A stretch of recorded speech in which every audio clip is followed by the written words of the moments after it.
എനിക്കും നിങ്ങൾക്കും വേണ്ടി ക്രൂശിക്കപ്പെട്ടു. 6 കോടതികളിൽ മാറി മാറി വിസ്തരിച്ചിട്ടും 3 മതകോടതികളിലും 3 സിവിൽ കോടതികളിലും മാറി മാറി വിസ്തരിച്ചിട്ടും ഇവനിൽ ഒരു പാപവും കണ്ടെത്തുവാൻ കഴിഞ്ഞില്ല എന്ന് 6 കോടതികളും മുദ്രകുത്തിയ ആ പാപമില്ലാത്ത പാപമേക്കാത്തവനായ കുഞ്ഞാട് എനിക്കും നിങ്ങൾക്കും വേണ്ടി പാപത്തിന്റെ പരിഹാരത്തിന് വേണ്ടി കാൽവരിയുടെ കൊലക്കളത്തിൽ യാഗമാകുകയാണ് പ്രിയമുള്ളവരെ.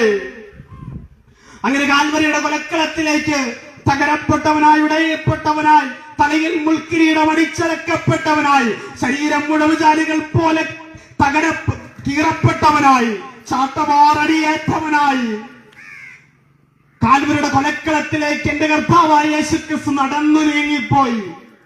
കാൽവരിയുടെ കൊലക്കളത്തിൽ യേശുക്രിസ്തുവിന്റെ കരങ്ങൾ അദ്ദേഹം ചുമന്നുകൊണ്ടുവന്ന ക്രൂശിന്റെ